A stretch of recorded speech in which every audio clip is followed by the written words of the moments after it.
Hey, everybody. Welcome back. It's good to have you here. I am honored and grateful to introduce you to our guest for today, who is none other than Elliott Hulse. What's up, E? Good to have you here, man. Thanks for being here. Yeah, my pleasure. Thank you, Forrest. Yeah, absolutely. So, on a personal note, for everybody listening, I'd put Elliott in the top five people most influential in my life. Elliott, I found your YouTube channel when I was 19 years old. My dad had just gotten diagnosed with cancer, and he was a college football player and a coach. Was a weightlifting coach for the Olympic team, and he had given me a 5x5 weightlifting protocol. And so I had gone on YouTube and Of course. looked up 5x5 weightlifting, and I found your YouTube channel. And man, to say you changed my life would be the understatement of all time, man. Like I can't give you enough gratitude and appreciation for the impact you've had on me. I mean, I think I watched every YouTube video you made at some like between 19 years old and 25. Like I just took it all in at the deepest level. And you inspired the heck out of me, man. Like I just was looking at you and going, oh my God, look at this guy. He's making money. He's taking care of his family. He's helping people. He's in great shape. He's doing transformational work. Like you just like I literally can't put into words the impact you had on me. It's crazy. I mean, I feel like it altered the trajectory of my life. You were actually an embodied example of so many of the things that I wanted to be. And of course you read that Emerson quote that changed my life, right? Who you are speaks so loud I can't hear a word you say. Man, Yeah. that quote fucked me up, man. Like, Uh, because I was a philosopher at the time. I could have given you a really beautiful story about how people ought to live, but I didn't live like that. I was totally full of shit. And I had to take a deep look at myself and really come to grips with who I am as a person and do some deep inner work to make some changes. So thank you. I want to express my appreciation. It's an honor to have you here and deep welcome to the show. yeah, I receive it. Thank you for sharing and praise the Lord. Yeah, absolutely. Yeah. So, at that time, the biggest message I would hear you say over and over again is become the strongest version of yourself. You were talking a lot about transcendent reps and working out as an excuse to become a different person. Like actually working out is the the altar or the context for which we can transform and become a different person. So I know it's a vast opening I'm creating here, but I just want to share share this as a way to open and let you take it wherever you want in terms of the work you've done in the body, the psyche, the energy, and helping everybody, but specifically men, uh, through transformational processes. Like I just want to open up a vast space that you can take it whatever direction you want to go.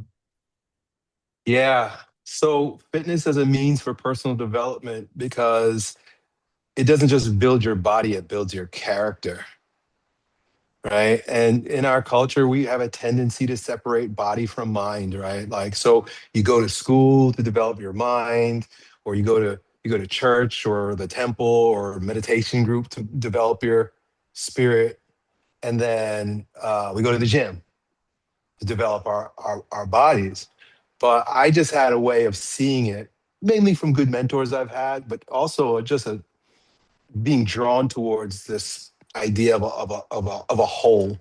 Like we're integrated, we're not separated. I like to say that the body is the mind.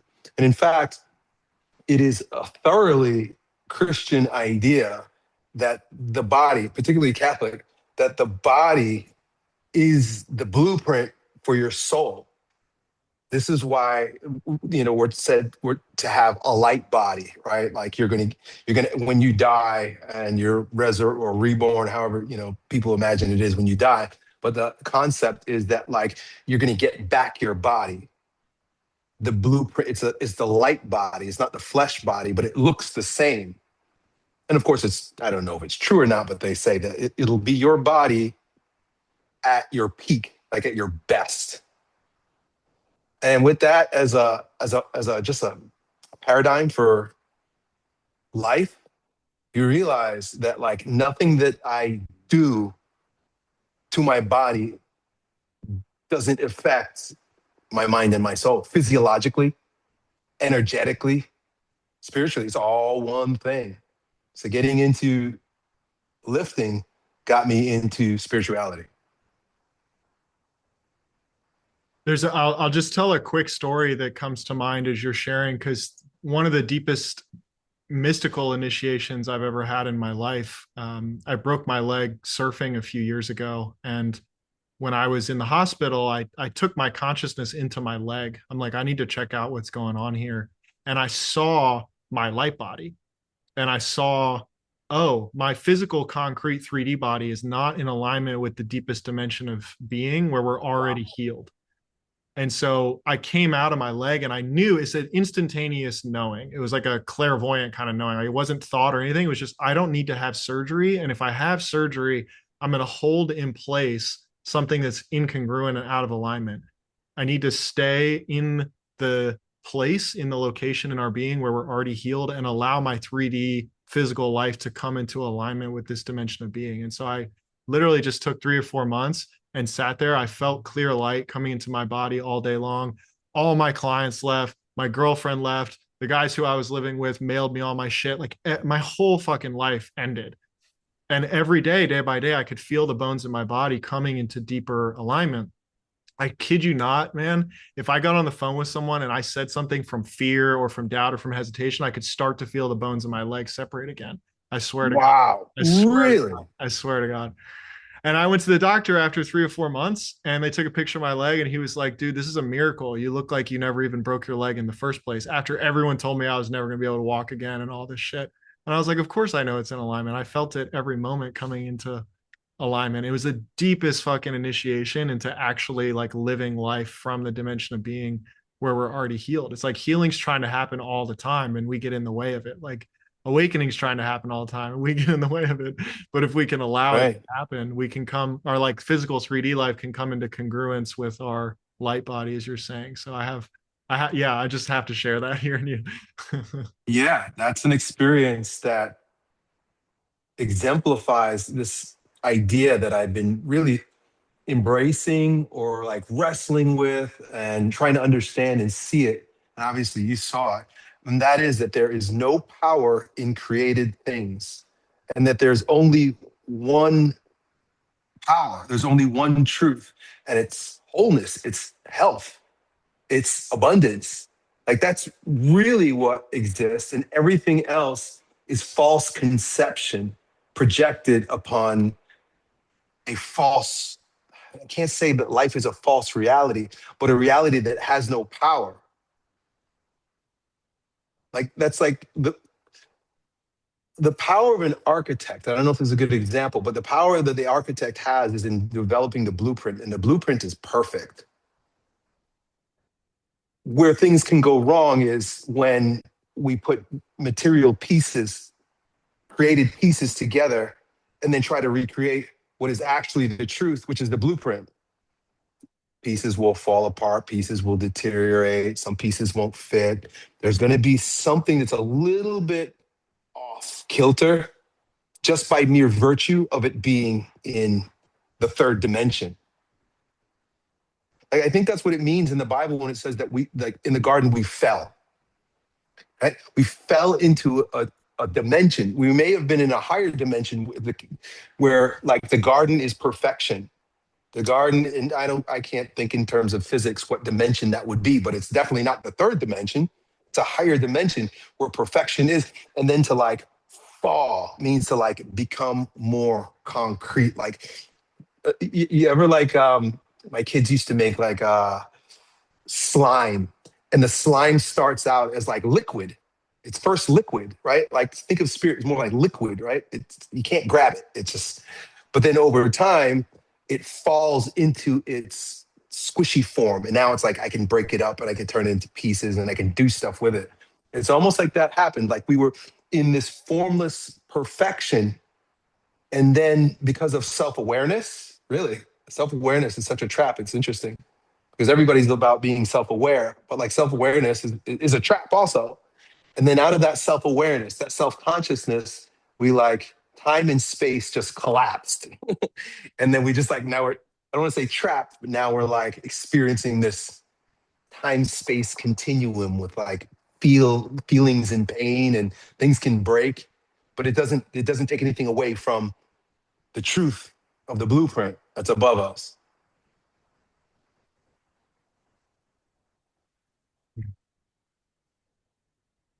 I've been saying this a lot in videos lately. Moving chairs around on the Titanic, right? Like the Titanic is going where the Titanic's going, and I'm not saying our lives are going to be, underwater, but it's like the thing is going, but yet you have people running around frantically trying to manipulate created things that are ultimately going. It's just where's it going? All created things are going down. As we come here, we're dying. So it's like if we give our power to created things, we're essentially doing what Jesus says when he says, you can't have two gods. I think a lot of people get this messed up, right? They think that he's talking about like, the devil with the pitchfork. He's saying you can't have two gods. And he uses this term. And of course, I'm not a theologian, but I think these words are fascinating. He says, you can't worship mammon and God the Father, the creator, the pattern, right?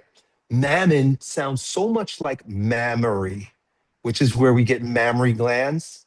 Also, mommy, also matriarch, right? M-A, mammon, matriarch, material, right? Matrix. So I think he's essentially saying you can't worship, in other words, put worth in and attribute power to and project power onto material things and rest in the truth of the blueprint that is true. You can't do both. How can you rest in the blueprint of truth, our creator, which is omnipotence, omnipresence, eternal, but yet be like, I gotta fix this thing. I gotta mend this bone. I gotta heal this thing, or I gotta like make this happen. Right. And those things have in this concept, and I'm working it out. I don't have it nailed, but in this concept, these things have no power whatsoever. And like Christ says, seek first the kingdom, and then all these things will be added to you. We usually seek the kingdom second. We say, I'm going to do everything I can over here to make things happen. Right. And then when I'm like, I can't do it, I'm frustrated and everything's going wrong. Yeah. All right, God, what do you want me to do? How should I handle it? Yeah. Or he's saying, no, don't look at created things at all. Just look at the perfection, the wholeness of the blueprint. Yeah, it's beautifully said. And the number of, and I've been this person, so I'm not casting judgment, but the number of people that I meet who are like, once I get 1, 2, and 3, like these are my conditions upon whether it's enlightenment or just resting in being or whatever. um and like a lot of my personal journey has been, first of all, I'm gonna cut off my own sentence here. I think we're talking about wholeness, right? So there's nothing that's not included in wholeness. And I always invite people to self-include. It's like the original sin is separation. Like the reason we fight so hard to try to survive is we think we're separate from something. Wholeness is, Right. we're in an interconnected reality. All manifestations are manifestation of the one God in this example. And all, like the many are all expressions of the one, right? And so we're all children of God. We're all manifestations of the one intelligence, of the one source, and we lose that. And so we fight and we struggle and we wrestle, even while the whole time we're still interconnected with the larger happening that's going on here. Mm-hmm. Yeah. And coming back to the body, right? Like the body is a part of that, not just the mind, not just the soul. There's this like, there was I think they called it Manichaean heresy, where essentially they were saying that the body's bad. The body's evil, it's filthy, it's no good. There's pain there, there's desire there, there's sin there. And we need to transcend the body and only live in spirit. But the church deemed that a heresy for a number of reasons, but mainly because of the fact that Christ is God incarnate. Right. And by becoming human, the idea, anyway, in Christianity, is that he redeemed the body. The body is now redeemed, and we are included in the resurrection. So it's not like the spirit gets to go and do like spiritual things and it's going to be great because it's all spirit and doesn't have these grubby, nasty bodies that poop and fart. It's like, no. The body is actually redeemed and integrated up into that wholeness. Yeah. Yeah. And just so you know, I've never been a religious person or a church person. I feel like a very deeply spiritual person. And with Jesus specifically, I've had shamanic journeys, like not on psychedelics or anything like that, but just altered state experience, like meditations, you could basically call them, where I've experienced Christ and Amazing. had experiences with Jesus. So I feel this like very deep relationship with Jesus. I always feel him around in every moment, but I'm not like a religious person. I've never read the Bible. I don't go to church. So it's an interesting thing for me. I feel I have a very deep relationship with the divine. I mean, how can you not? Like there's it's like I said, all manifestations Yeah. are the one. So It's a weird thing because, on one hand, we're made in the likeness and image of God. And Jesus reminds us that the kingdom is within. But then, specifically in religions, all religions, but I'm talking about Christianity in particular, we then turn the focus away from the self towards a transcendent other. So it's like I felt Jesus inside me, or I had an experience with Jesus where, on one hand, it's weird. It's like, what are you talking about? Where is he? He's not there.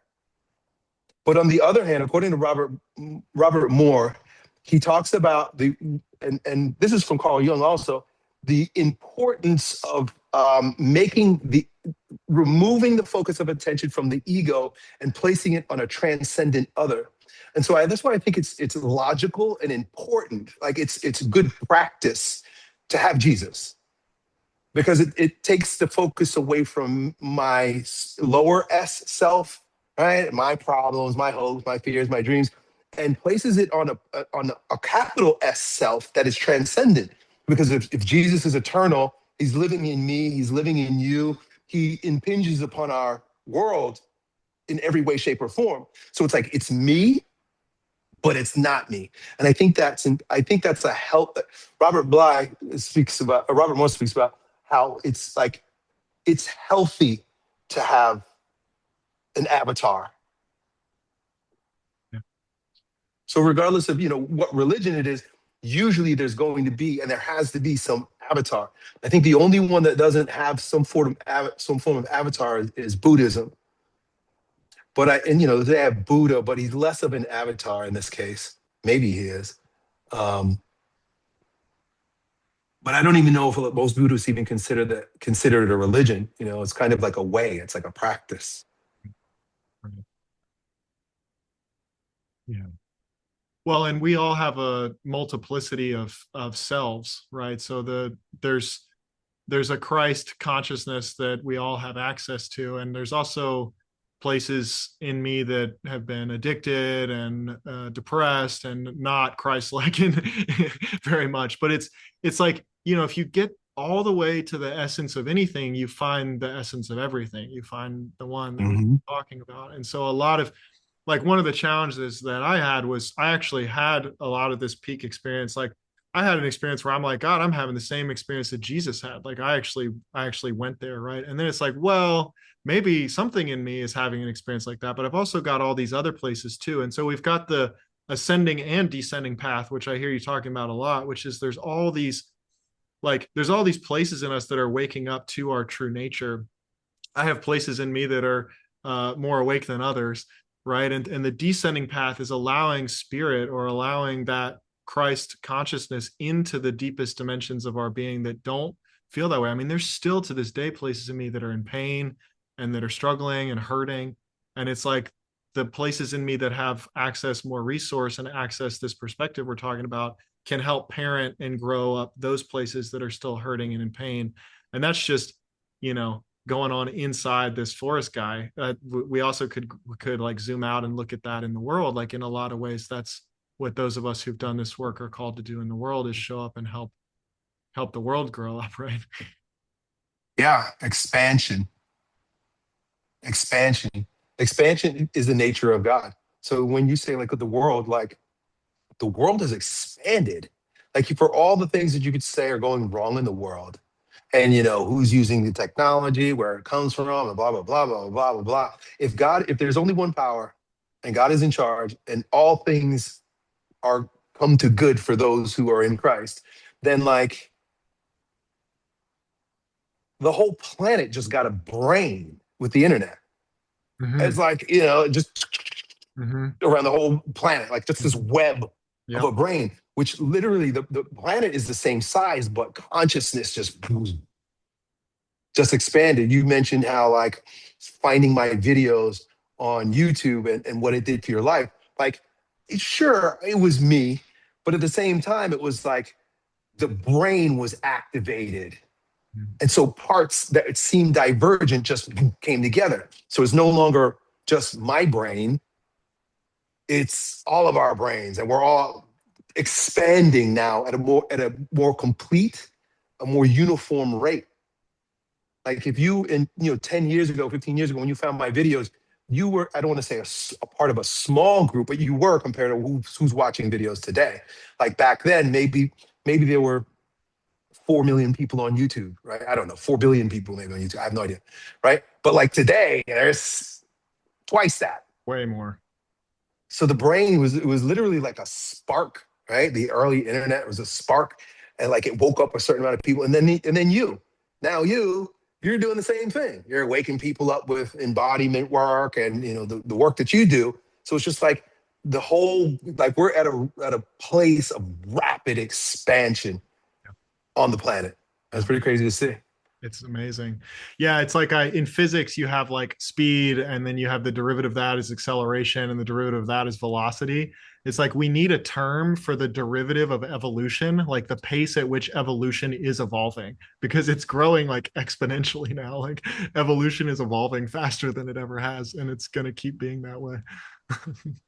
Yeah, it's interesting. I wonder. I mean, we live, what was it, George Orwell, the best of times and the worst of times.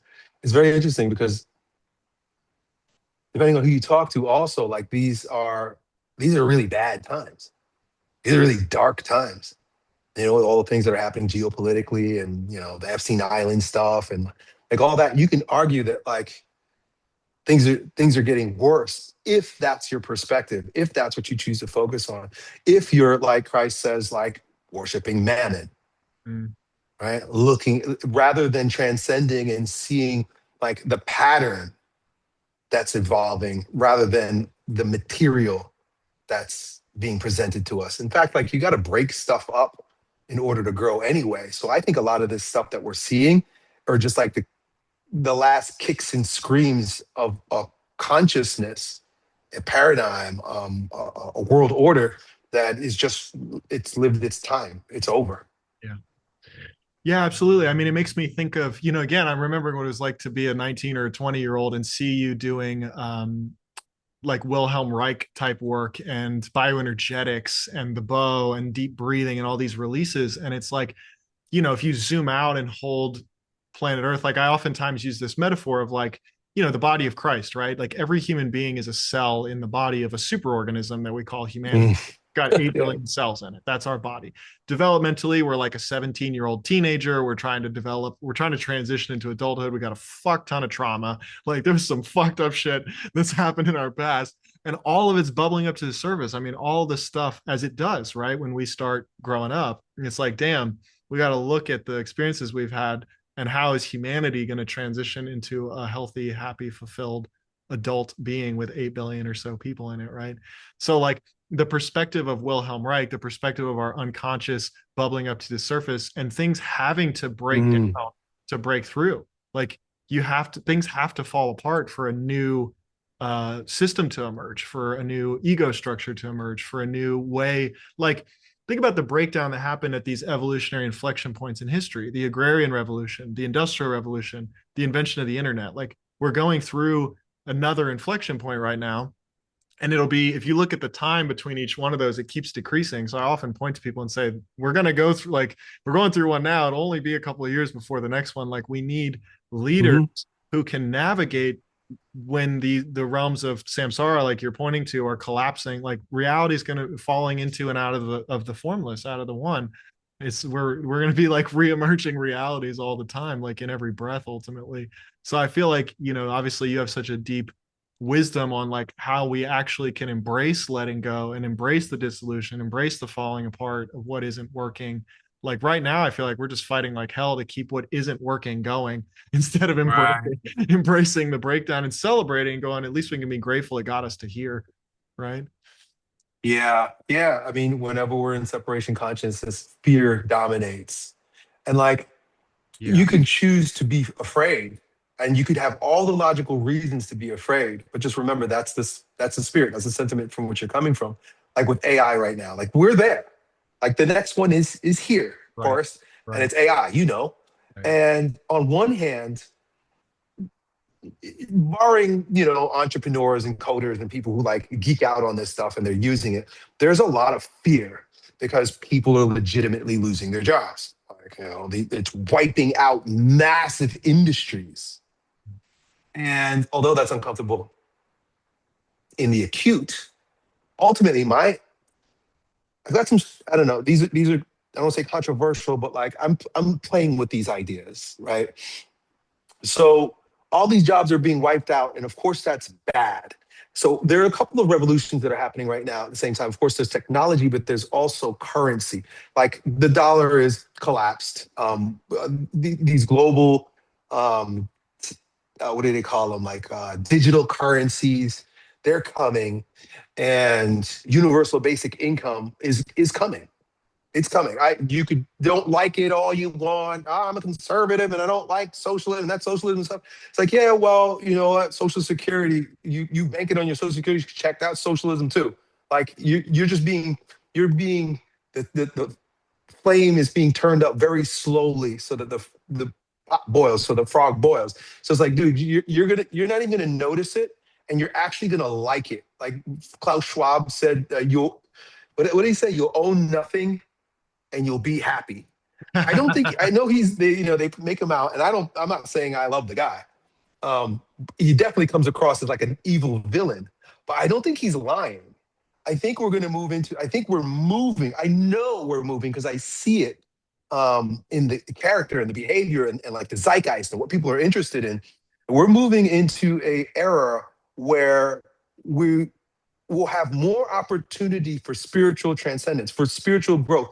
We're going to grow in all of our supernatural powers in the coming season because all of our natural powers are being thwarted or beaten by technology. And that you could say that's a bad thing, but actually, in my opinion, it's a good thing because now we're no longer valued like in the Industrial Revolution, we were valued for our man hours.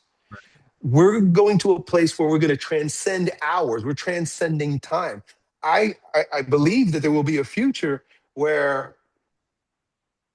the technology is spiritual, like spiritual healing. Like we're bridging the gap there with like bioenergetics and stuff like that. But like the age of cutting the body open and giving doses of toxins to rid the body, they're going away because we're going to be tapping into the one power.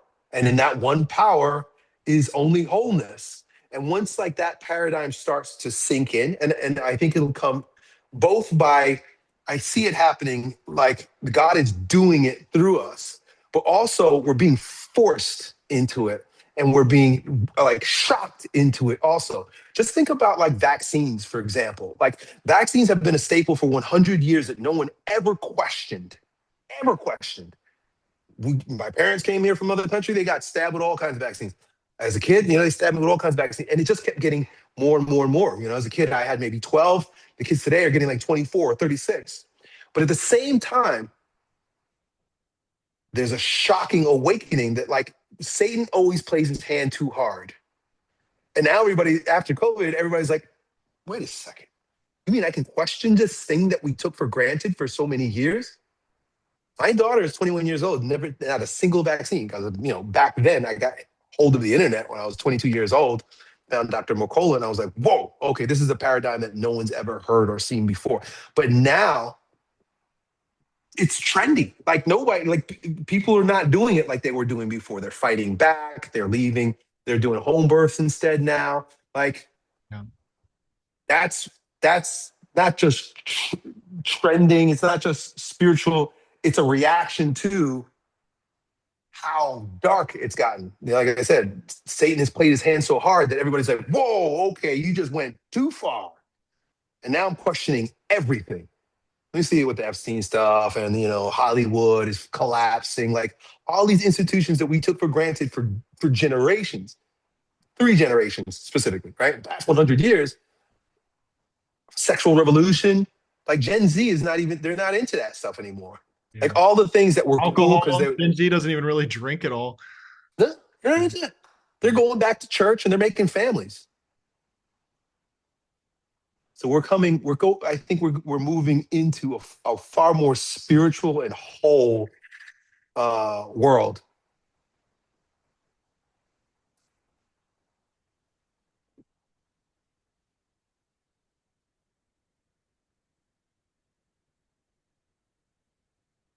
I'm working with a group right now that we just question the assumptions deep enough. I mean, like I told you, my dad died from cancer and he got chemotherapy and radiation and surgery, and it was absurd. I mean, my dad was 6 foot, played middle linebacker in college. He was jacked and he looked like a Holocaust victim by the time he died. It's like there's no possible way that this is healthy. And chemotherapy was discovered as a byproduct of creating the nuclear bomb. It's the same consciousness. You're just nuclear bombing someone's body. Like imagine if the US government was like, we need to kill a terrorist in the Middle East. We're just going to blow up the whole world. Like that's what chemotherapy is. It's absurd, right? And so anyway, that's sparked a deep passion for well-being in me. And now I'm with a group. Mm-hmm. Now I'm with a group that we're saying, hey, why is it that human beings only have a dollar sign next to their name if they are sick or have a symptom or a disease? They only have a price tag next to their name if there's something wrong that needs treatment. What if we change that? What if we created a valuation system? What if we went deep enough in the architecture of the way that we construct our systems and said, let's actually value well-being? Well, that changes everything. And it even evokes, you talked about universal basic income. It's like, what if people actually got paid for being well?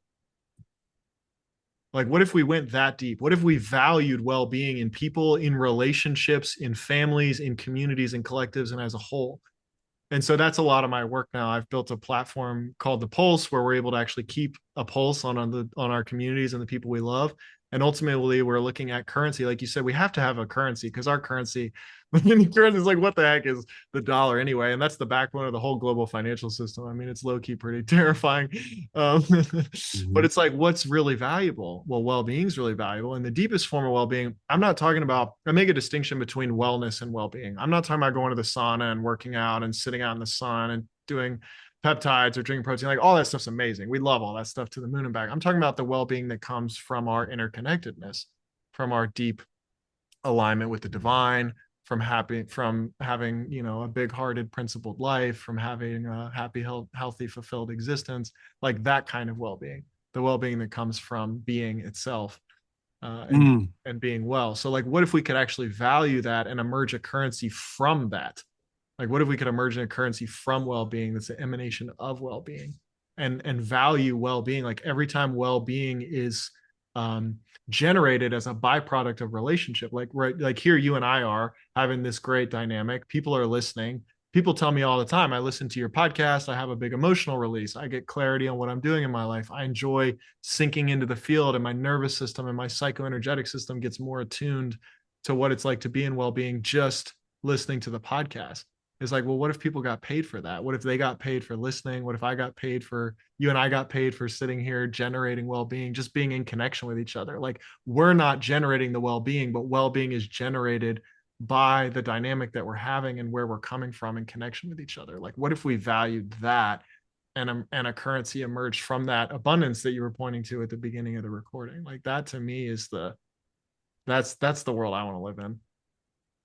That's definitely an interesting concept. Getting paid for your well-being. I don't know. I need to digest that one a little bit. But I Yeah. see why you're saying what you're saying because we live in the complete opposite world of that, Yeah. Yeah, we have a right? sick care system. We don't have a health care system. We have a sick care system. You need to be sick to have. Oh, think about the fact that like prison inmates in these federal and state prisons, like it costs like $100,000 a year Yeah. in some cases to feed and to care for these guys who are literally just caged animals. They're living in confinement. But that I think they refer to that as the prison industrial complex, Right. right? We have the medical industrial complex, we have the military industrial complex. These are all complexes that are set up in order to like, what's the word? It's like a racket. Yeah. Right. Yeah, that's right. Yeah, it's all made up. It's all fake in order to like. There was this. I remember reading in social studies when I was a kid the broken window theory, right? Like, Mhm. in order for windows to be sold, well, you need broken windows. Right. So it's like, is it better to have a neighborhood that has broken windows so that you can sell them windows?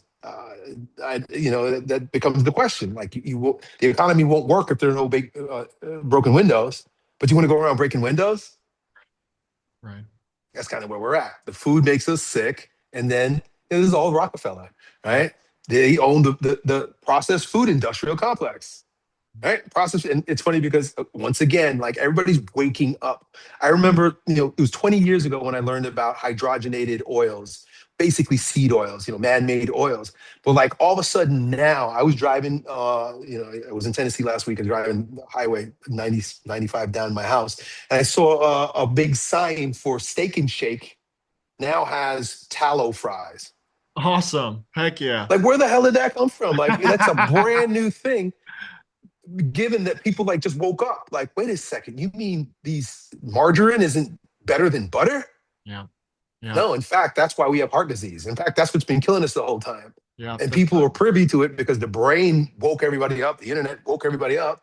And now it's like we're demanding something else, Yeah. Yeah. going back to what's natural and what's real. I'll have to send you. My buddy and I made an app. It's called Clean Cart, and we literally just built Instacart, and it integrates into Instacart. So you order everything through Instacart, but we put a filter on the front end. So if it has food dye, PUFAs, or high fructose corn syrup, it doesn't show up in our app. So the tagline is, Mm-hmm. "There's no crap in our app." So if you order groceries through our app, you can't fuck it up. But it's the same exact thing, but it's like taking the whole grocery store and only having 2 or 3 aisles. So anything you order through our app is just called Clean Cart, and you just anything you order through there, it doesn't have any of the shit in it. And it's like, why? I always joke, I'm like, why the hell did we need to make this app in the first place? Like, we literally took all the stuff with poison in it out of Instacart, and now we have an app that people want to use because they don't have to think about diets and blah blah blah blah and stuff. And it's like, duh. You know, Yeah. I mean, it's like it shouldn't need to Yep. exist. It It's a shouldn't. byproduct. The world that we live in is, I'm just thinking in terms of like an entrepreneur, right? Like they like to say scale, like we got to scale up, scale up, scale up. The economy and the world that we live in has created such a scaled up Yeah. version that everything is completely diluted and only gets worse. Like everything, what is that word as things get worse? Like entropy. Like everything is just, it's being diluted and getting worse. Like you just see it with like restaurants. Like I grew up going to Pizza Hut. And like back in the day, Pizza Hut, like it was the nice house, right? It was like they bought their own property, and the pizza was like good. Right. But Right. now it's just, this shitty piece of thing, and Yeah. they don't even have like nice Pizza Huts It's like anymore. They're just cardboard. all the ingredients have gotten cheaper. Yeah. I saw this happen with like a local mom and pop restaurant in St. Pete when I was living there. I was like, oh, this is nice. The parents came out, the kids were working, they all used all good ingredients, but then they scaled up and opened 4 other restaurants, and the food went to shit. Yeah. Everything goes to shit the more you scale up. And in order for the globalists, right, for there to be a global power dynamic, everything has to be standardized Yeah. and diluted, Yeah. right? They want even you, because we're a product. Yeah. So they want us, that's why school started. Let's standardize their education with the TV. Let's standardize their propaganda, their training, right? Their conditioning, even with the fact that they put us all in grades with the idea of grades where we're all the same age is It's so that they can absurd. manipulate generations. This Yeah. idea of generations didn't exist. Uh, Before that, it was you were influenced by your parents and your grandparents. yeah. And that was older people. So people were more mature faster. Now it's like you're around all standardized, leveled 19-year-olds listening to the same music, wearing the same clothes, having the same styles, speaking the same way, so that we're more easily manipulated. I think the future that we're proposing, right? Let's see, actually does this. Of course, I say we go in, but I think you saw it during COVID. It's interesting. Like Donald Trump, whatever you make of him, one of the good things that he did during the pandemic was he removed power, centralized power from the federal government and gave it to the states. He's like, well, you guys do what you want to do. And it was like this grand thing because living in Florida, it was like, oh, good, we're not under federal mandates. Our governor says no masks. We're opening up. And so, like, the power then goes back to the state. And now, I don't know, I'm not too much into politics, any kind of politics, but I know that there's a movement towards now county.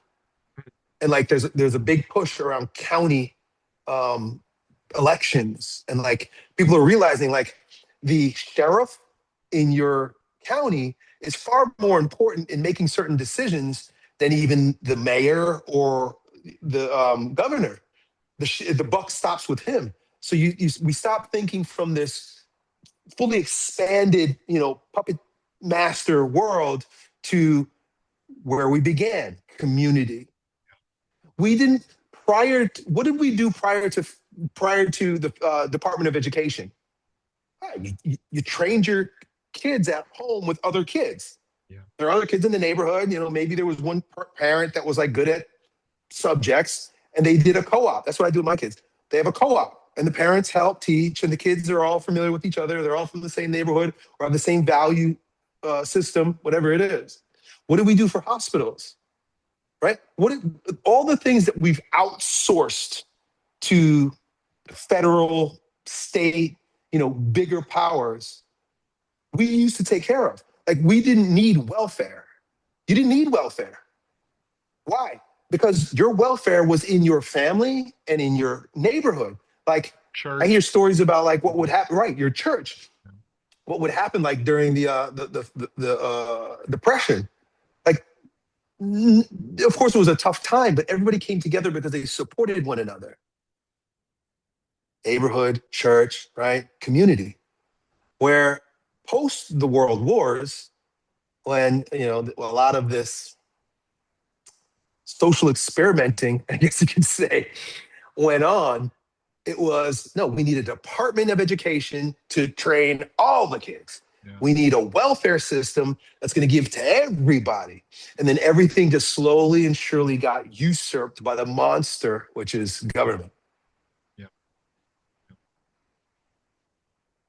Yeah, and there's a massive take back of personal responsibility that's happening and that needs to happen in what you're saying. Like, I oftentimes invite people to consider, like, what if you were your own doctor and your own healer and your own bank and stuff? And it's like, and then you build a support infrastructure around you. Like, the metaphor I use is a professional athlete. Like, professional athletes have an agent, they have a chiropractor, they have a nutritionist, they have a lawyer, they have their whole team. So I help people build out their support infrastructure. Like, they get their shaman, they get their nutritionist, they get the person that they have, and you have all of a sudden you have a whole team. And now you're not in your separation anymore. You have a neural network of relationships and an interdependent support system. And it builds more love, it builds more community, right? Like, the whole idea of being, it's very sexy, America in particular, and in the West, to be like a lone wolf, right? Like, I don't need anybody's help. I can do everything on my own. Yeah, maybe to an extent, but where's the love? Where's the community? Where's communication? Where are the people that you could actually lean on when your will is not strong enough? Yeah. In many instances, they don't exist because we live in a world, man, and it's just gotten more and more isolated. That's why, like I was saying before, like, I think, I don't know where it says this. I don't know if it's in scripture or what, but like when darkness reigns, light shines even brighter, right? Mm-hmm. The light shines brighter in the darkness. Mm-hmm. So it's like they're both coming up at the same time. Mhm. Forgot what I was going to say, but I was just talking about how, things are weird, but they're getting better. They're bad, but they're the best of the times and the worst of the times. It's just that sitting in that tension. Yeah. Yeah.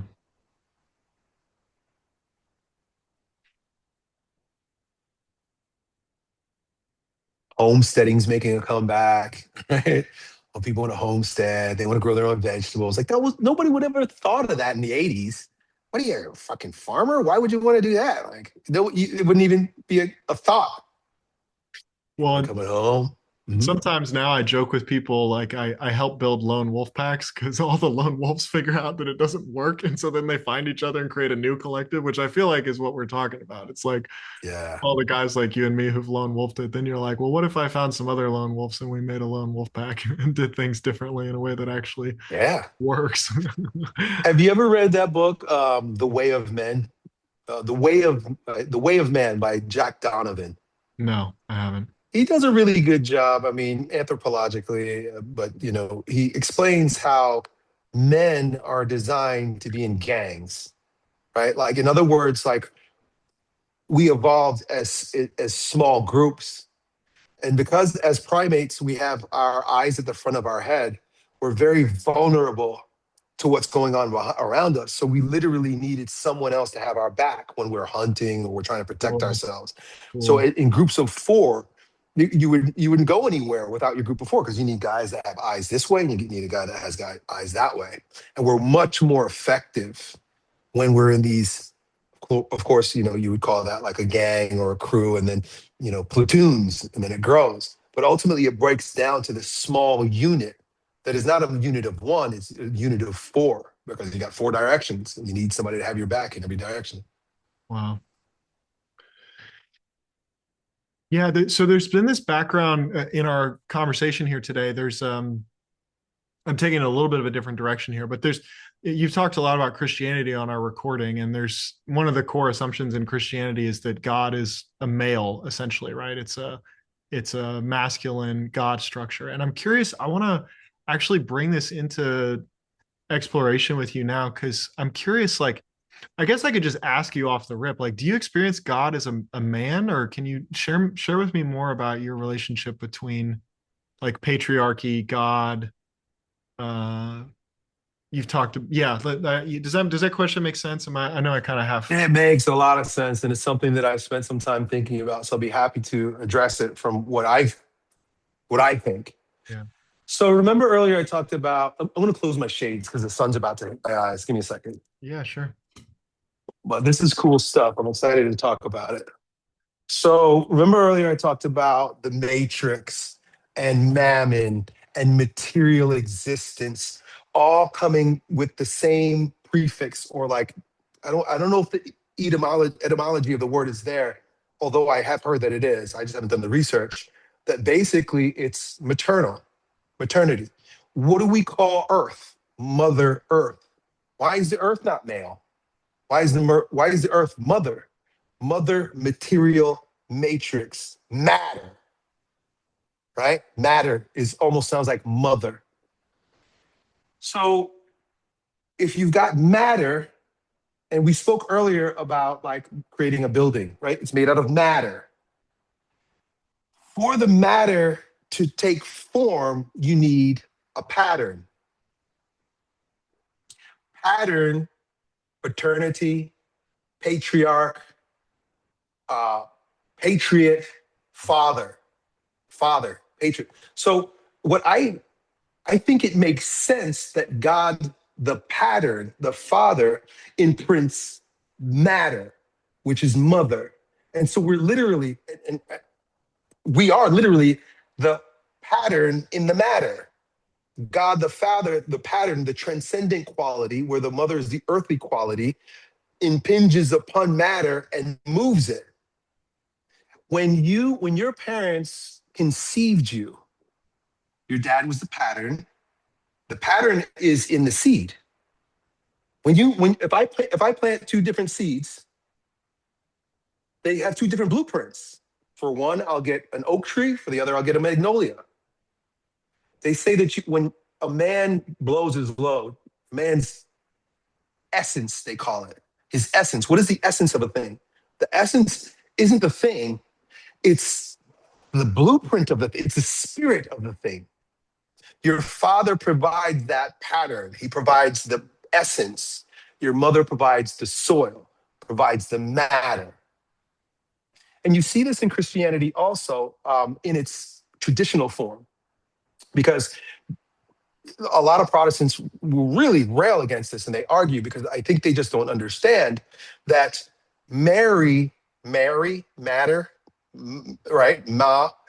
Mary is the mother of God. In order for God to incarnate, he needed flesh. He didn't just show up as Jesus. The pattern didn't just beam down. So he had to take on matter. He had to take on matter, which means he needs a mother. And so in traditional Christianity, there's Mary is highly revered as the queen of heaven. Femininity, true femininity in traditional Christianity elevates women. It's the first to actually do that because of Mary, the material, the woman, the mother who clothed the pattern, God, the Father, in the flesh of Jesus Christ. So it's not like this, I think there's a lot of misconception. And I think there are a lot of people that on both sides don't see it the way I'm seeing it right now, or the way I'm explaining it right now. And there's a tendency to like think that father pattern it's first. It is first, but it's not best. It's not better than, because if the father doesn't have a place to imprint its pattern, then there's what good are you? What good is a man without a woman? What are you going to do? You have a pattern, yeah, great. You have a seed, but you have no place to put it. So there's a lot of, on one hand, like, well, God's a man, and that means men are the best, and and women gotta follow us or whatever, however they describe it. But there's just like overlorded. And then on the other side, there's, well, screw men, screw the father. It's all patriarchy that's been, it's oppressive and it's, aggressive and evil and bad. And we need more mother. But that's missing the point as well. And that's a mind fuck also, because look at what we're doing in the name of Mother Earth. Think about how many lies and things that we just ascribe to and believe and go along with, all in the name of saving this single mother. Because most of the people who are worshiping the earth don't believe in God. So Earth quickly becomes like a single mother. Oh, that's there's fascinating. I've no never heard father. that We don't. before. That's fascinating. I never heard that before. Yeah, Mother Earth, the poor single mother that we need to save. Wow, I've never heard that. I'm kind of mind blown just hearing you say that. Whoa. Wow. Yeah, Wow. but we take it for granted, but that's how we're thinking. Well, obviously, we have a massive father wound. I mean, this is a generalization, but like as a culture, we've got a massive, massive father wound. We've got mother wounds too, for sure. Hmm. Um, but The first wound is the mother wound. say The more. first wound is always the mother wound. The first one is the mother wound, because when we come into the world, when the pattern meets the matter and we're in utero, we believe that we're only one. There's no separation. I and my mother are one. Her blood is my blood, or her food is my food. Her breath is my breath. And the first wound actually occurs, psychologists call it love object relation loss. When the baby first discovers, oh, wait a second, I'm not my mom. That's the first because that formulates the ego. So in order for an ego to be born, that separation must happen. But that's a trauma in a way. It's a trauma. Whoa, I'm not my mom. My mind is blown. Happens once for women, and it happens at the same time also for men. But men have a second one.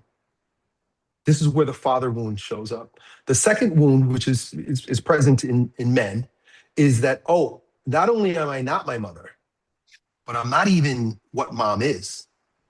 Mm. I'm not a woman. The little girl doesn't have to do that. She only needs to do it once. But there's a second wound that the young man has to endure when he realizes, oh, like I am not only my mom, but I'm not what she is. Now, this is where like the wound really gets tough, like really bad with the father wound. And of course, I'd love to go into how he got here in the past 100 years. But if there is no father to pattern himself after, then he's going to struggle. He's just going to, and that's where 80% of us are. Either if we have a father or we don't have a father, there's always a rejection of the father in some way, shape, or form. Oedipal even was it Shakespeare that wrote Oedipus Rex? He even pointed it out. So it's an ancient wound. Sorry, I didn't mean to cut you off there, but like that wound thing Oh, it's is awesome. ever present. Yeah. I've read Oedipus Rex. That's like one of the weirdest stories of all time. Like it's about sex with his mom. It's very strange. But Yeah, also like weird. Iron John and Robert Bly's work, right? And the initiations of men and how we try to get that now through rock bands and fraternities or joining the Right. military or something. But we don't actually have guys like you, for example. Like I'm 34. You're what, 10 years older than me? Something 46. Yeah. 40, yeah, so 12 years older than me. But it's like, when I was getting to be right around the age and earlier than 19, like I found you when I was 19 and you helped me grow up through YouTube in a lot of ways. But like I lost my dad at that time. So I lost the number one guy in my life who was my model for being a male. And then I was desperately going around trying to find male mentorship from guys who were like, hey, come over, we'll watch the game. You want to drink an IPA? And I'm like, fuck, man, like I'm pounding the table, like this is not working for me. Like I can't do this. Like I need real shit. Like I need sustenance at the soul level. Yeah. Like I really do.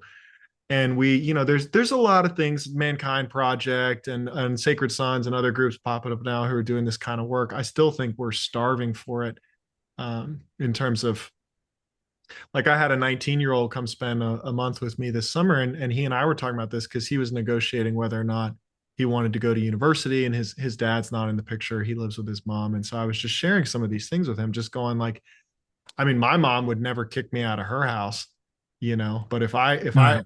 if I had a son right now, which I haven't had kids yet, I will at some point, but if I had a kid who was 19 years old, I'd be going like, hey buddy, I'm here for you, and I'll show up. Hmm. I'll show up and spend time with you every single day and help you navigate your life. And you need to find a place to live and make some money. And you might need to go struggle and get stronger. Like, those three concentric circles, the comfort zone and the growth zone and the danger zone. Have you ever seen that? It's like, No. it's a great little, it's just the simplest model in the world, but it's like, too far in the comfort zone and we become, um, blobs basically, and too far in the danger zone and we can't. It's like trying to squat 400 pounds when you can't. It's just too much. So like, how do you find the growth zone where we can have a healthy enough amount of stress to grow without overwhelming our system? And that's what I need, and what I mean, young men need. Like we need to be able to have, this is why I think progressive overload training is so helpful. It's like having appropriate amounts of stress and learning how to add little by little so we grow in our capacity. And you can use that as a metaphor for our relationships, for our business building, for our capacity to be in leadership situations where we're making important decisions. Like it's a great metaphor for getting stronger in all areas of our life. You read Iron John, Yeah. so you're familiar with the concept of masculine initiation, rites of passage. And our ancestors just knew that boys couldn't be left on their own. And it wasn't like maybe there was a father, maybe there wasn't, but there were men. There were mature men, there were older men, there were elders. Like, where are our elders today, right? Like, there are no elders. And to be an elder doesn't mean you're old. We got a lot of old people. Got old people.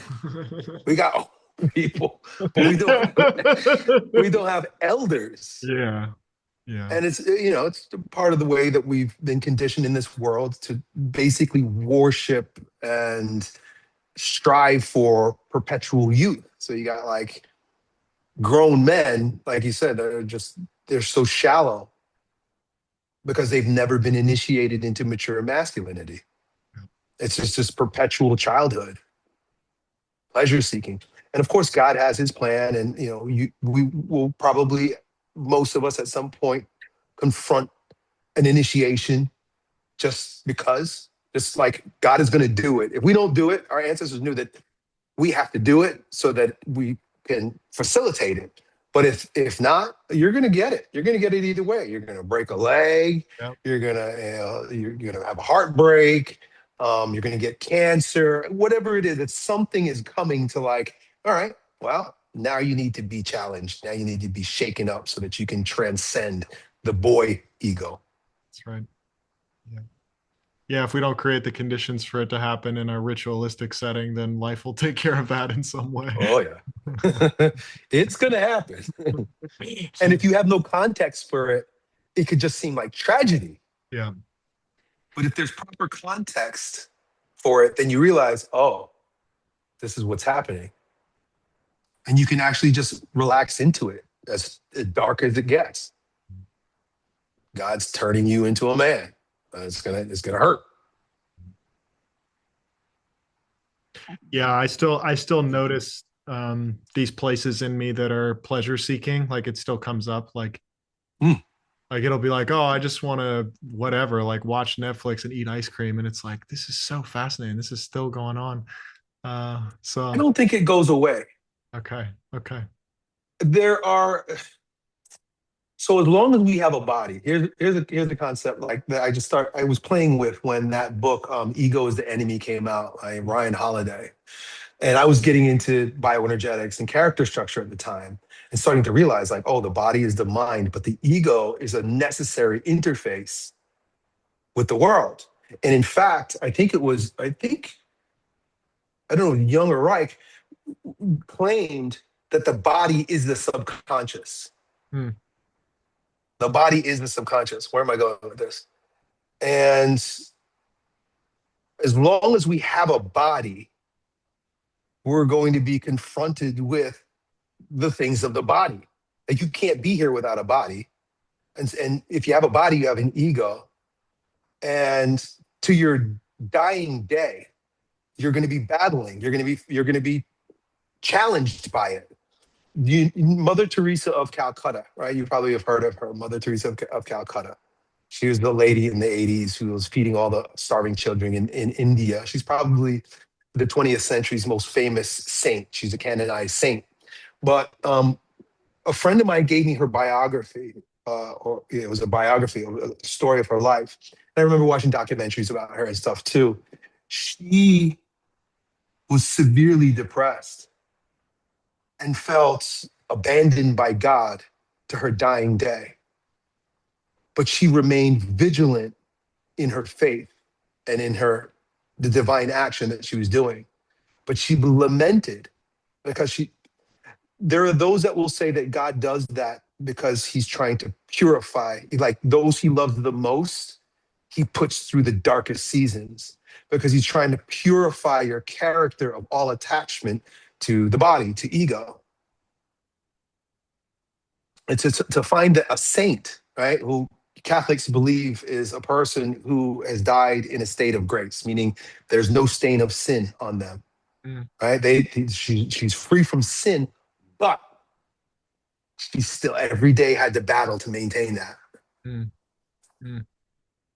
We don't get away with it. I think Jesus Christ. Maybe it's a Buddhist saying, or maybe Jesus said it somewhere. I get these all mixed up. But there's a saying where you don't get out of here without paying every penny. That's awesome. You got to pay every penny to get out of here. And Catholics and Orthodox have this concept, right? And they pull it from biblical references and tradition that there's a purgatory. Yeah. And so purgatory, like the word sounds, is a purging. So if you die in a state of grace, but yet you still have a lot of like addictions or you have attachments, you have emotion, anger, whatever it is, right? Maybe you're a good person, but you're not perfected while living here. You haven't been perfected by living here. Maybe you didn't even know that was an option to reach for that type of perfection by creating some sort of distance between the watcher and the world. But out of God's grace and his desire to be with us, that's the whole story of the Bible, is God's desire to be with us. I want to, and that's why it's called the mystical marriage and all these things. God wants to be with us. And in his love for us and his desire to be with us, even if you die and you still have those hangups, those addictions, Netflix or whatever, his grace provides that your soul will go through like a car wash. Right? It's going to go. They call it the flames of purgatory, because what do flames do? Well, flames transform. It's not the flames of hell, which is torture. It's the transformative flames of purgatory that burn off those attachments so that you can, because if God is all good, all omnipotent, omnipresent, pure being, if God is pure being, and we're supposed to merge, right? Our spirit merges with him after we leave his body. Something that has stain on it can't merge with something that's perfect. And it's not like God's punishment. It's just physics. You can't be with God if you're carrying.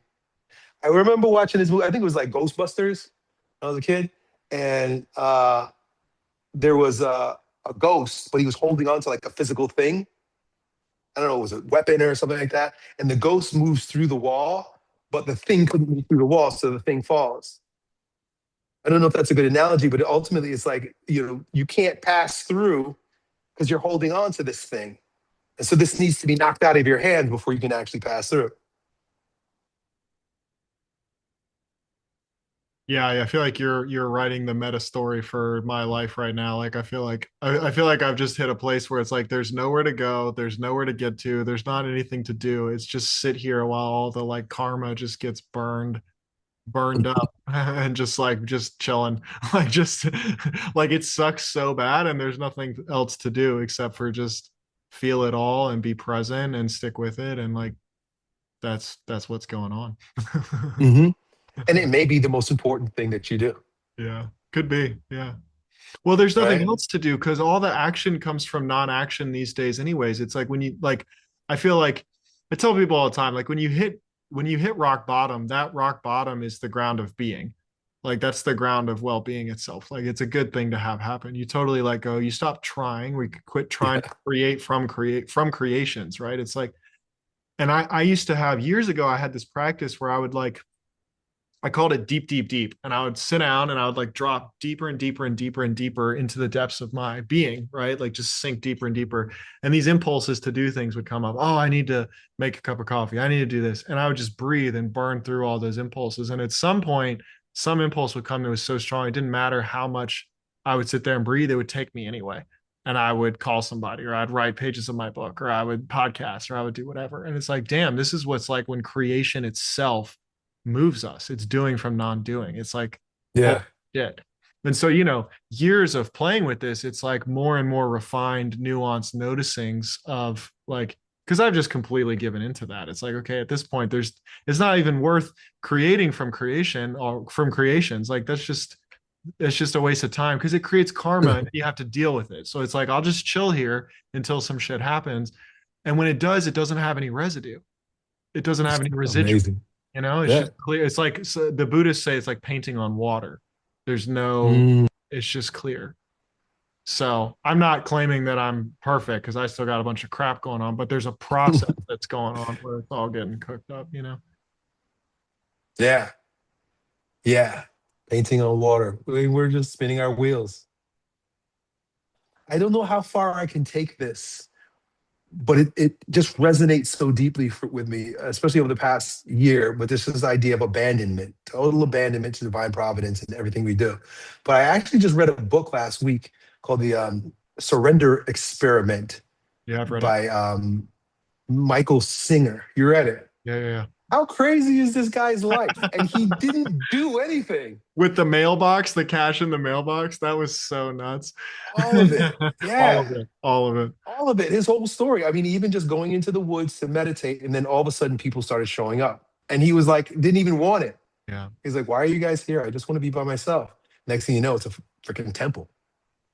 He didn't do anything. He just allowed the flow of divine grace to carry him to the place he was supposed to be. No karma, Yeah. no residue. Yeah, no mess. Ease. Yeah. That's it's a lovely concept. And I feel it unfolding in my life, but does not come easy. I want to do it. Yeah. You know? Yeah. What is it you want to do? Oh, anything, anything and everything. Just like you said, like just sitting there and impulse. I'm impulsive. Hmm. Impulses come and I'm like, an idea comes. I attribute a lot of my early success to that because when something comes to me, I just do it. Right. And so it creates a lot of momentum, but also creates a lot of karma. When I was a kid, they said I had ADHD, and but really my teachers just hated me because I was so impulsive. And like I would speak out all the time, right? Like I didn't wait to raise my hand. It was just like, oh, this thing, or I'd get up and I'd go do something. Very, it's just my nature. I'm just very impulsive. And to work with those impulses, like you said, like you sat there and you just noticed them. I would say it comes natural to anyone, but I don't know if it's out of fear. I don't know what it is, novelty, but like my natural tendency is to take action. I'm taking action on anything and everything, everywhere, all the time. And Hmm. I had to learn, and it's been a long time coming, decades, to notice the impulse without engaging it. And it seems like that's where God's grace comes in. That's the work. The work is the non doing, like you said. Well, in my experience, it feels like God starts creating through us when we do that. So it's like it's kind of like an impulse, but it's not like that because it can't not happen. I mean, shit just comes and takes me now. It's like there's no, Yeah. it's just like it's so much more vast and so much more powerful than any like there's it's just like, okay, this is happening. But it's like, Yeah. I feel like it's also what a true flow state is. There's manufactured Yes. flow states. Like we can hack our way into flow states, but that's still a gimmick at the end of the day. This is an actual flow where, it's like the self and the selfless like become non-dual, like the observer and the experience become non-dual. There's a deep union that mystical marriage you were talking about where it's like, Yeah. Yeah. Uh, we call it grace. Right? That's what Christians call it. They call it grace. Now you're living in grace. And what is grace? Like think about somebody who's graceful. They're not trying, they're just flowing. You use the word flow. I often think about like there's a couple there's a couple sayings in the Bible, but one Jesus says very simply, I am the vine, you are the branch. Without me, you can do nothing. So he's talking about that in terms of like, his presence within us.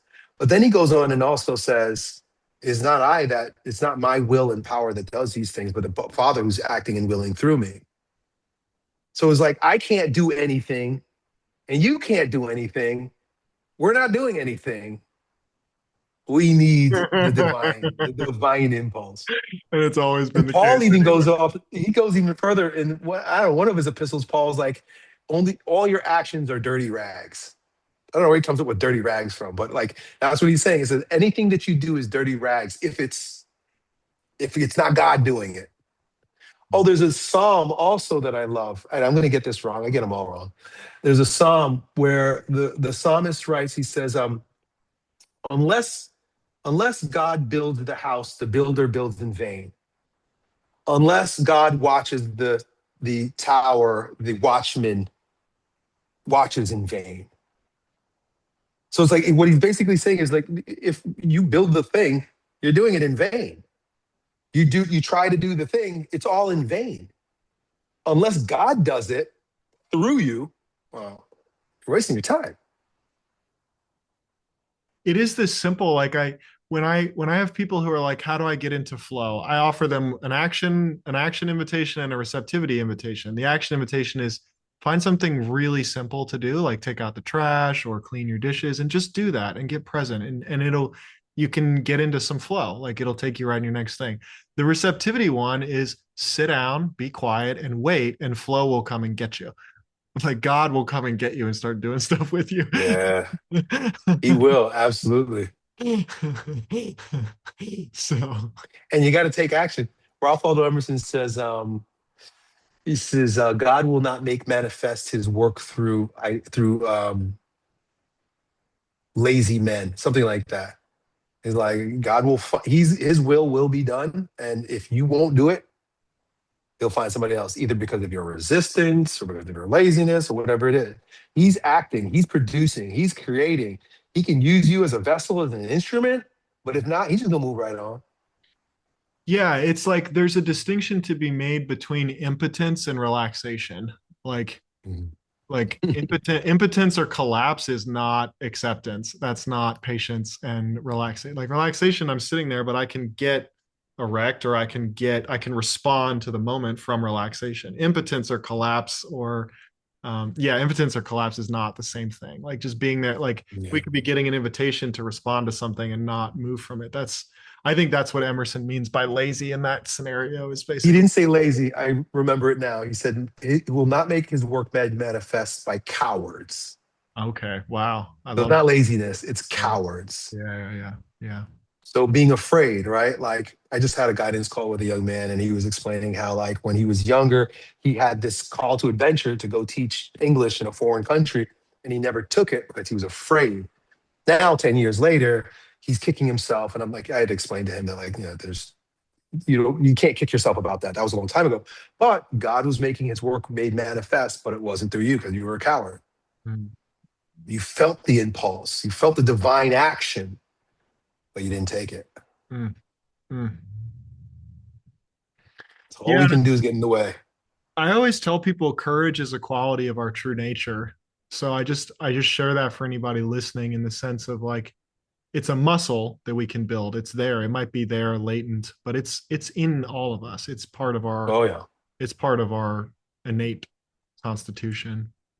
Right. Doesn't courage come from the word core, where we get, Oh, I love that. cortisone, Yeah. heart, Yeah. right? Courage. I love that. Way to go. I love that. Corazon. Yeah. Yeah, courage with heart, right? And we all have a heart. I got to tell you one more short story because it's coming to me so strongly. Can I tell you one more? Absolutely. I was in Mexico at the end of last year, and I had just finished writing my book and sent it to my book editor. Like, I kid you not, you can't make this stuff up. I sent my book to my book editor of like, okay, I just finished this. It was my last day in Mexico, and I go out in the ocean to um, swim before I'm leaving. Like, I'm literally, it's my last couple of hours.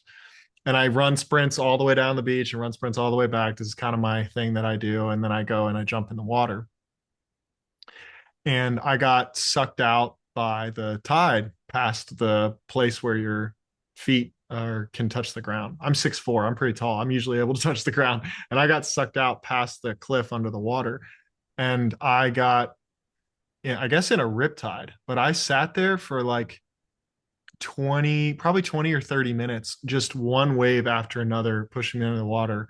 It was the closest I've ever come to dying in my life. Like I was just like cooked. I mean, I had no energy. I just run all these sprints. I got sucked out. I can't touch my feet on the ground. And I'm just gassed. Like I'm trying to swim. The ocean is way too strong. It's just kicking my ass. And I had an out of body experience. I popped up and I'm like looking down at my body in the ocean.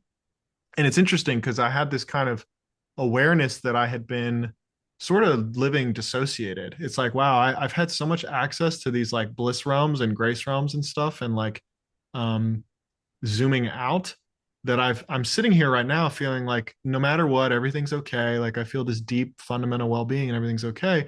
But here's my human down here having like a panic attack and freaking out. And it's like I'm living like two clicks above reality. Like I'm slightly dissociated all the time. I'm like living out here, and I'm not fully in my body. I'm not fully in my life. I'm not fully in contact with the ground. Like that's not happening. And so I went, it's like at some point I come back into my body, and I'm like, I swear, man, I'm like sitting there going, I'm not gonna make it. Like there's nobody on the beach. It's completely just I'm just completely by myself. And at some point, this guy runs along, and I can tell he has headphones in, and I'm like, he's not gonna be able to hear me, but I have to call for help. And I kid you not, I've been out there drowning for 20 minutes, and my ego, this voice in my head kicks in and goes, man, I'm a 34-year-old man. I'm strong. I can figure this out. I don't need to Yeah. call for help. I don't need to do it. And I'm like, all right, shut the fuck up. Like we got to call for help. So I go to yell for help. And I realize in the moment as I'm yelling for help, I've never yelled for help in my life. I've never ever yelled for help. And it was like you'll get this, right? It's like the architecture in my esophagus, in my throat, didn't know how to flex in the shape of help. Like I had never done it before. So I literally went to yell help as loud as I could, and it sounded like that was the best my system could do because it had never just done that gesture before. And so I'm like, okay, reload, like take a deep breath. And I'm like dropping into the most sincere, the most genuine place in my being. And I yell for help as loud as I can, and it comes out. And the moment I did it, I got a wave of grace. The ocean literally picked me up and threw me on the beach, like in the moment that it happened. And I walked out. You yelled help, and the ocean The pushed you ocean out. threw me out on the beach in the same moment. Amazing. In the same moment, I literally got a wave of grace. And I walked out past, I'll tell you one more thing which you'll appreciate. I walked out past this wall that I had walked by every single day, multiple times a day for weeks. And it was just this sand colored wall. There was nothing on it. And I had walked by it that morning and there was nothing on it. Somebody, while I was out running sprints and in the ocean, had spray painted the word Genesis across the wall in blue spray paint. And I walked by that after the thing, after almost drowning. Oh, what do you make of that? I mean, I just connect Genesis to the beginning. Like for me, that was like a death and rebirth Yeah. experience. It was like Yeah. I'd literally finished a book of my life, not just a chapter of my life, but a book of my life, and then went out and had a death and rebirth, and then it's Genesis. Here it is, the genesis of the new forest. Yeah. Yeah. Crazy experience. Yeah, I can't say I've had too many of those type of experiences in my life, but they're so fascinating to hear. Just shows you how the divine is at work. You're so you're special. I don't know how to say it. You're special in that, but I think it probably has a lot to do with your character structure. And I don't know why your structure, why or how you have this structure, but if you're familiar with Wilhelm Reich, right, he talks about character structures. And a lot of the things that you're describing are consistent with the schizoid character structure.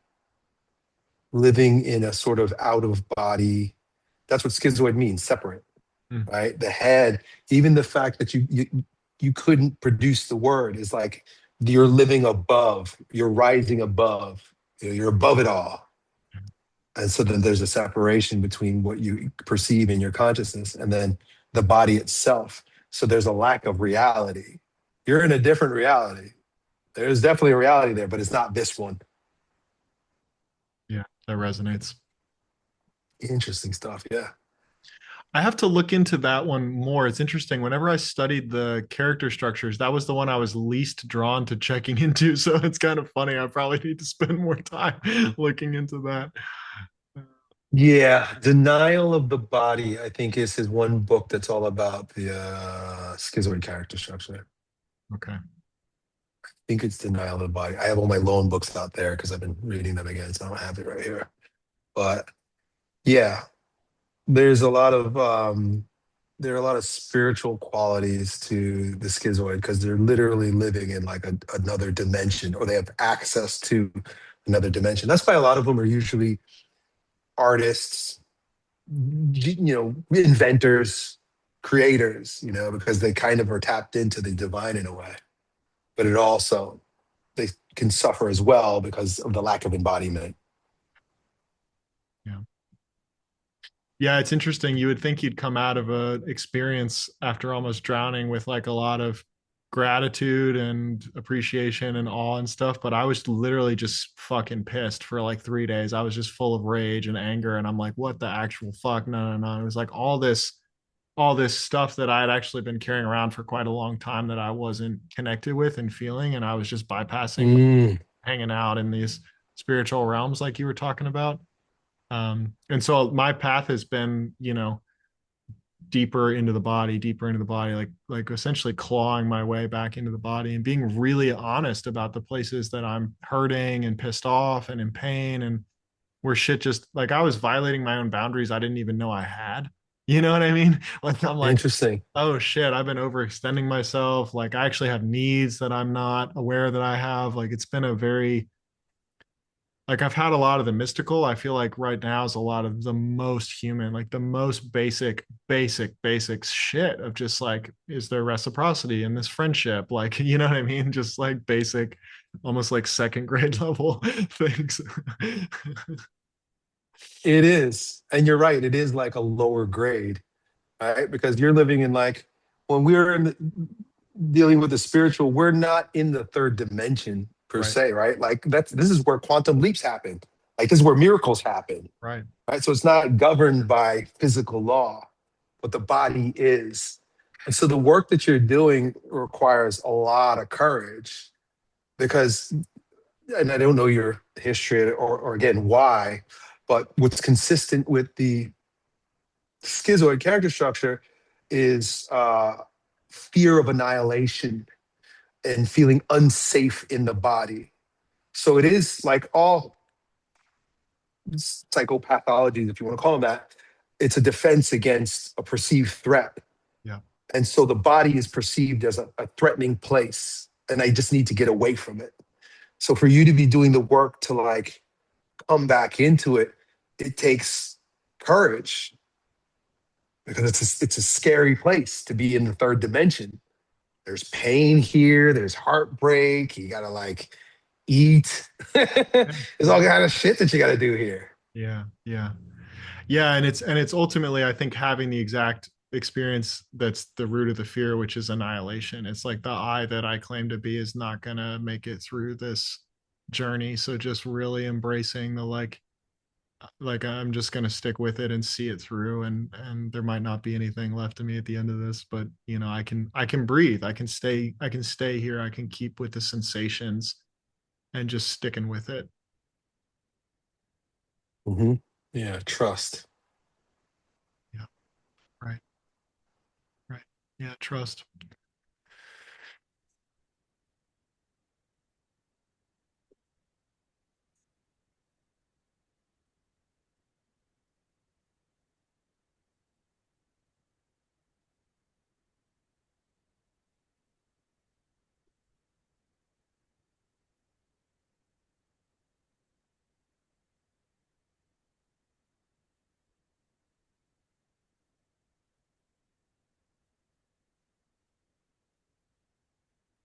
Well, maybe this is a good point for us to pause it for today. What do you think?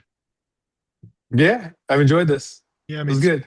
Yeah, Yeah, you're a lot of fun to talk to. You're a deep thinker. yeah, yeah. I appreciate you, man. I want to give you a space to plug anything that you have going on, or any ways you want to offer for people to engage with you and your work. Yeah, if you like this kind of conversation, it's what I talk about on YouTube. So you can find me. I have two channels. I haven't uploaded on my fitness channel in almost over a year, but I have a wisdom channel where I upload regularly again. And these are the kind of things we talk about. I'll link them in the show notes so people can have them. Cool. Yeah, yeah, yeah. Well, I just more than anything, I just want to say thanks, man. As I mentioned at the beginning, you've had a real big impact on me. So it's a privilege to have you on the show, and just thank you. Deep, deep, deep gratitude, man. Appreciate you so much. Yeah, yeah. Praise the Lord, man. I don't know what I'm doing. I'm not doing anything. Yeah. I'm just abandoned. Whatever the fuck is happening is happening. And that's I not to take appreciate anything what away God from. does through you. Yeah, me too. I like it.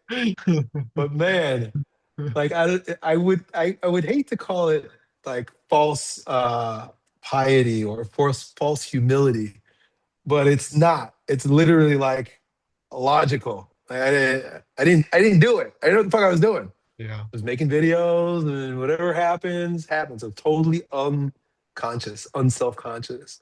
So I'm happy what the Lord has done, and it's been an amazing ride. But surrender experiment, right? That's basically what got us here. I didn't know what I was doing. You didn't know what you were doing. Praise the Lord. Yeah. Yeah. It's It's all good. good. It's good to not know. Yeah, sometimes it's a lot better. Yeah. Cool. All right. Thanks everyone. Appreciate having you here, and we'll see you next time.